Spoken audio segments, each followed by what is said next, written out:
Olá, muito bom dia para você que está aqui ligadinho na TV Mar, seja muito bem-vindo. Estamos começando agora mais um programa Bem Assim. E na edição de hoje, gente, nós vamos falar sobre transplante do coração. Você deve estar aí, acompanhando o caso de uma mulher que precisou de um transplante e que, graças a Deus, ela está bem, agora ela conseguiu. Então, já nós vamos falar sobre essa cirurgia. Nós também vamos aqui falar sobre salada de frutas, né? A gente está no programa que fala sobre saúde e bem-estar. A gente também trouxe dicas aí saudáveis para você. Salada do Luqueta, já você vai conhecer. E também vai ter muita diversão, vai ter muita alegria, muito humor, porque a gente vai falar ainda sobre o encontro com o humor de verão. Pati Maionese estará aqui, gente, já. Vocês vão rir muito. Muita coisa boa e aí, é claro, como sempre, eu conto com você, tá? Então não sai daí, porque o Bem Assim está começando agora.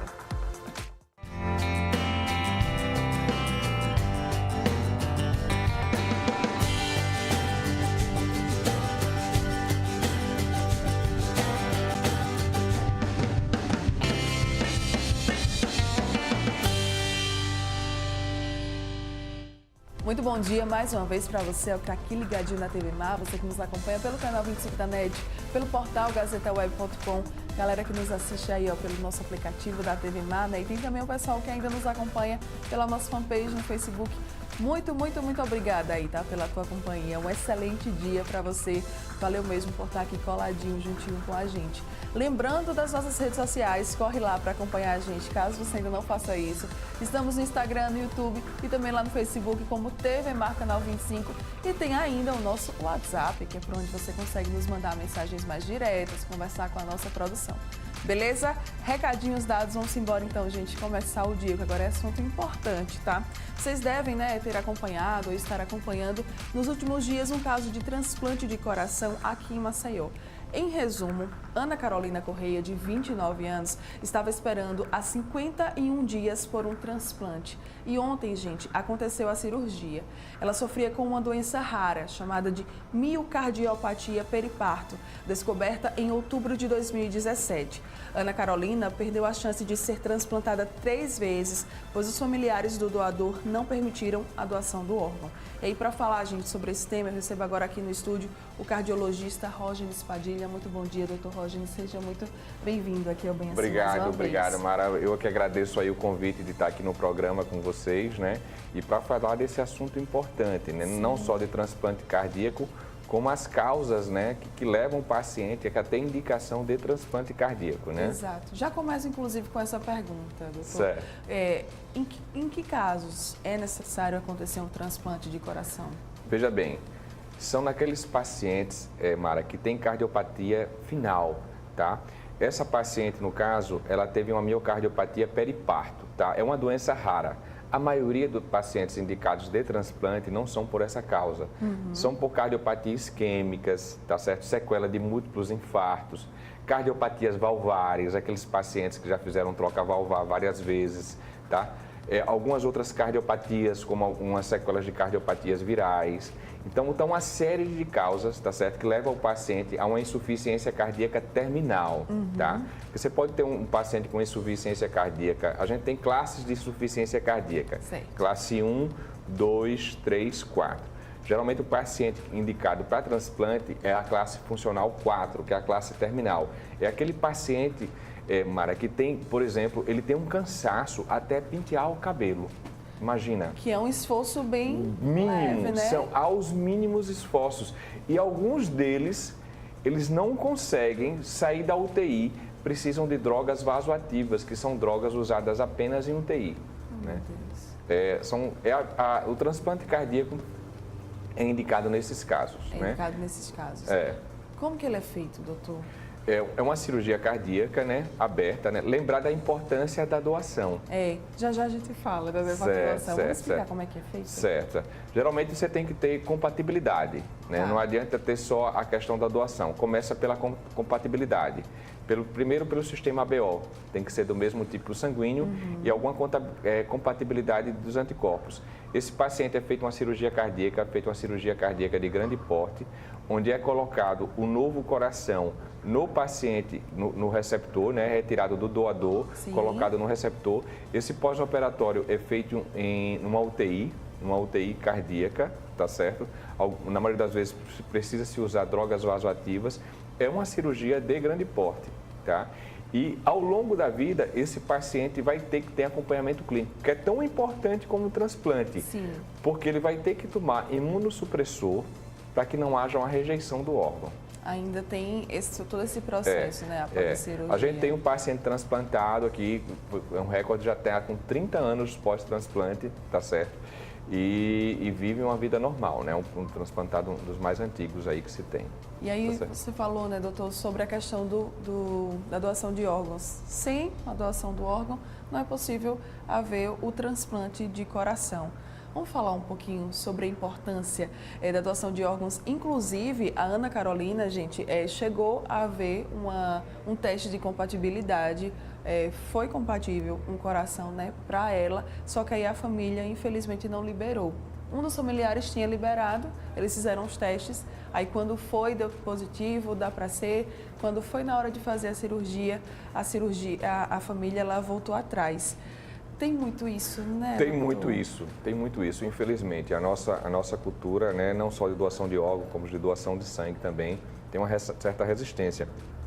E não é só coração, tem órgãos que são mais aproveitados, por exemplo, córnea, tá? Sim. Muitos pacientes que têm lesão de córnea, fígado, tá certo? Então tem uma série... Filas e mais filas, Filas né? e mais filas, né?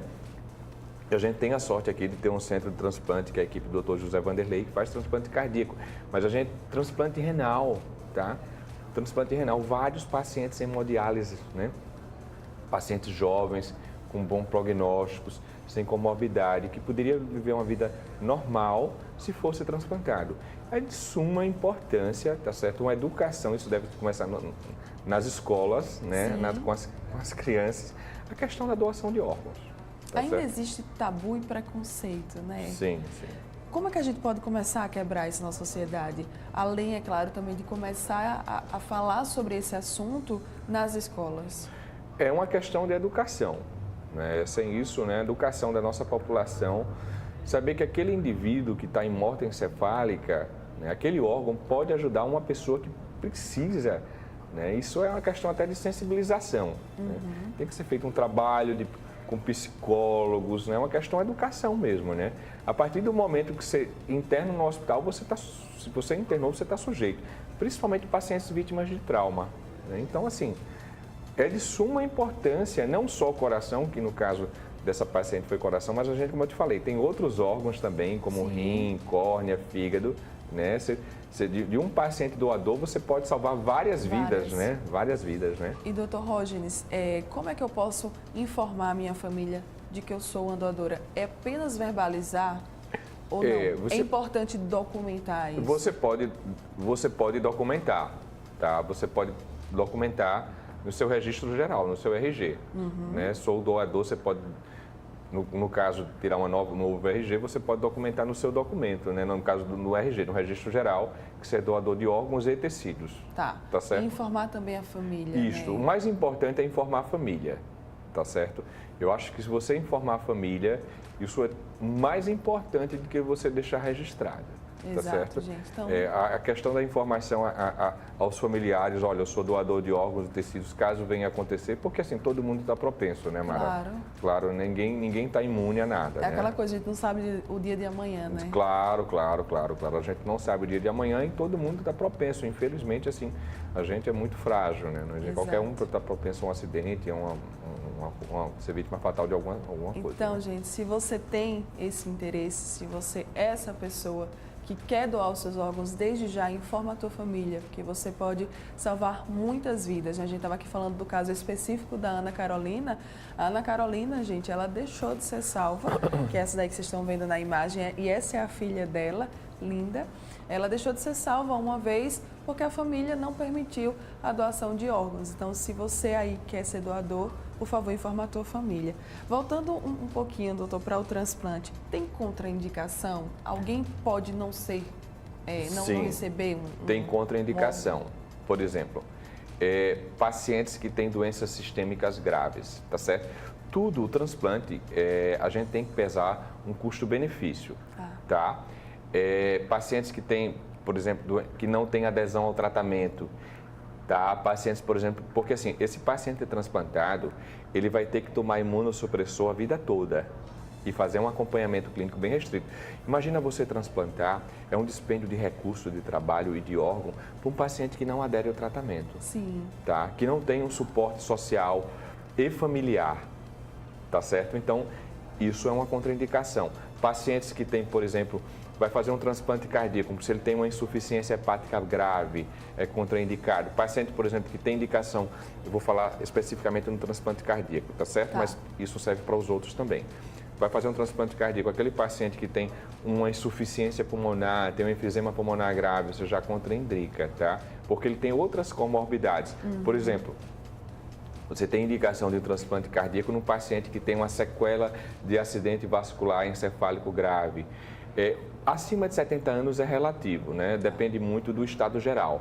Mas, por exemplo, um paciente muito idoso, acima de 70 anos, que tenha comorbidades, também seria uma contraindicação pela questão da sobrevida, tá? Certo. Mas isso é relativo, porque foi visto medicina baseada em evidência que existe casos que você transplanta pacientes acima de 70 anos, ele tem uma boa sobrevida e com índice de rejeição menor até dos órgãos, tá certo?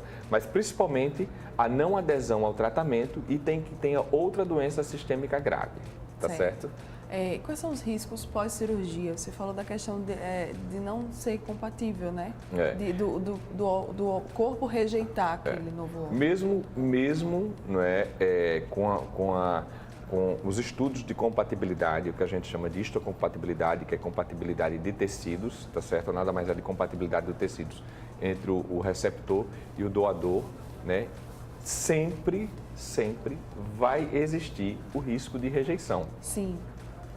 Porque aquele corpo é um corpo estranho, tá? Então tem riscos do corpo do receptor produzir anticorpos contra aquele órgão, tá certo? Mesmo que aquele órgão esteja ajudando ele, o organismo da gente entende como órgão invasor, que é o que não serve a ele, que não faz parte dele. Tá. Então, principalmente o risco de rejeição. Por isso que esses pacientes transplantados, Mara, eles sempre devem usar imunossupressor, que são drogas potentes, de alto custo e que têm seus efeitos colaterais, tá certo? E que essas drogas necessitam ser monitoradas em acompanhamento ad eterno, tá? Sempre tem que estar sendo acompanhado por um Sempre. Todo paciente com transplante, principalmente, por exemplo, transplante renal, transplante cardíaco, transplante de fígado, esses pacientes devem ter um segmento ambulatorial para o resto da vida deles. E a recuperação? É tranquila? A recuperação é boa. Por sinal, eu hoje de manhã, antes de vir para cá, eu falei com um dos integrantes da equipe do Dr. José Vanderlei, que é o Dr. José Leitão, tá certo? E ele me falou hoje de manhã, até 5h30 da manhã, que a paciente estava evoluindo bem, estava a ponto de ser estubada. Até um outro momento que eu falei com ele, estava com uma boa recuperação na UTI da Santa Casa, né? Isso é muito bom, gente, né? Olha aí, boas notícias da Ana Carolina para todos nós. Aproveitando, vamos então falar agora um pouquinho sobre a doença da Ana Carolina. Certo. Como é que ela é descoberta, como é que ela surge, quais são os sintomas, doutor? A miocardiopatia periparto, tá certo? É uma doença que geralmente acontece no final da gestação, a partir da 36ª semana. Ela é rara, né? Ela é uma doença rara, tá? É idiopática, não tem ainda uma causa definida, tá certo? Acontece no final da gestação, na 36ª semana, que já é no final da gestação. Um dos critérios é não ter cardiopatia prévia, porque se ela já tinha problema cardíaco antes da gravidez, não é a miocardiopatia periparto, ela já tinha antes. Por exemplo, a paciente que tem problema de válvula, que tem insuficiência cardíaca antes da gravidez e ela piora durante a gravidez, não é uma miocardiopatia periparto. A miocardiopatia periparto, ela tinha a função cardíaca normal, totalmente normal, nenhuma cardiopatia estrutural antes da gravidez, tá? E no final da gravidez acontece. E aí ela começa a desenvolver sintomas, como falta de ar, cansaço aos pequenos esforços, quando ela deita, chamada dispneia, paroxística noturna, que é onde deitar, tem falta de ar, edema de membro inferior, inchaço na barriga, edema abdominal, tá certo? E aí você faz alguns exames, entre eles o ecocardiograma, e você vê que a função do coração, a função do ventricular está reduzida, tá certo? A função ventricular está reduzida. Algumas miocardiopatias periparto, elas têm resolução espontânea. Sim. Tá certo? Lembrando que essa paciente, se ela tiver uma segunda gravidez, se essa paciente que tem resolução, que a função cardíaca ela tem grandes possibilidades de ter uma nova miocardiopatia periparto, tá certo? Tem alguns fatores que estudaram, mas assim, hoje a causa dela é idiopática, a gente não sabe a causa. A gente sabe que assim, existem alguns fatores, por exemplo, pacientes mulheres que têm familiares com cardiopatia, ela tem um risco maior. Pacientes que tiveram eclâmpsia ou pré-eclâmpsia têm um risco maior. Pacientes que têm déficits nutricionais têm um risco maior, tá? Mas a gente não tem hoje, Mara, uma causa dizendo, olha, é isso que causa a miocardiopatia periparto, tá? Ela é idiopática, né? Não se sabe ainda uma causa. E aí, não corre nenhum risco para o bebê? Não é contagiosa, tá certo? Não é uma doença contagiosa, não corre... O bebê não vai nascer com algum problema cardíaco, de forma alguma, tá certo? De forma alguma. Eu não sou paciente dessa médica, mas eu acompanhei ela com o trabalho no Hospital do Coração, ela estava inclusive internada lá. De forma alguma, o bebê não corre o menor risco de absolutamente nada, não transmite vírus, bactérias, nada. Tá? Para a gente fechar, doutor, essa nossa entrevista aqui, né, cheia de informação aí, muito legal para vocês, queria que você deixasse uma mensagem, doutor Rógenes, para as pessoas que estão nos assistindo sobre doação de órgãos. Olha, eu acho que só quem sabe o que é doação, quem teve um familiar que precisou, tá? Doação de órgão, hoje, é uma coisa imprescindível. Se tiver algum acidente fatal, se você tem algum paciente, algum familiar de morte encefálica, você pode salvar 3, 4 vidas. Imagina, você pode fazer um transplante do coração, do fígado, do rim e de córnea. 4 órgãos vitais de um só doador. Você pode fazer alguém enxergar, você pode fazer alguém voltar às suas funções cardíacas. Eu até desejo, né, Mara, que essa paciente possa comemorar com o filho dela, com a filha dela no aniversário. Você pode voltar o paciente a ter uma função hepática normal, sabe? É voltar a enxergar. Então, poxa, isso aí... É transformar a sua dor na alegria de outras famílias, né? Sim, fazer da sua dor, daquele momento tão doloroso, algo bom para outras pessoas. Então, pensem bastante, tá, gente? E aí a gente tem aniversariante do dia. Tem um aniversariante do dia. Vem cá. Não é? Vem cá, Dudu. Que a Ana Carolina possa comemorar também com o filho dela. Esse aqui é o Dudu, né? Ele está fazendo 7 anos hoje. Coisa linda. E aí o Dudu, que ela possa comemorar daqui a 7 anos o aniversário da filhinha dela também, né, Dudu? Bom, né, Dudu? Não é, Dudu? Dudu é filho do Dr. Rógenes, está fazendo 7 anos, gente. Essa coisa linda. Olha só hoje. E azulino, né, gente? Olha só, azulino. Dr. Rógenes também é azulino, né, doutor Rógenes? Acompanha o canal Esportes aqui, feito na resenha. Dudu, parabéns. Beleza? Agradece a tia, Mais Dudu. tarde vai estar lá, né, comemorando.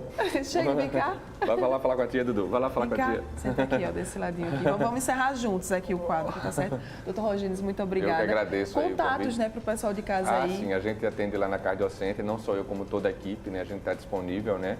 E quem quiser nos procurar, fica aqui no 3325-4315 na Cardiocenter daqui. Tá certo. Tá? Diga aí, Dudu, o que foi? Quero falar uma coisa boa. Pode falar. Fala aqui pertinho do microfone da tia. Diga. Aqui? Pode falar pertinho. Oi, mamãe, eu te amo. Ai, que coisa mais linda! Olha aí, mamãe, já ganhou o recadinho, ganhou o beijo. Muito bem. Vamos agora encerrar aqui com a tia. Você que está aqui, ó, ligadinho com a gente. Muito obrigada pela sua companhia, mas não sai daí, porque ainda tem muita coisa boa para rolar aqui no programa. Daqui a pouco tô de volta. Tá? Tchau, Dudu. Tchau. Obrigada, doutor Rógenes.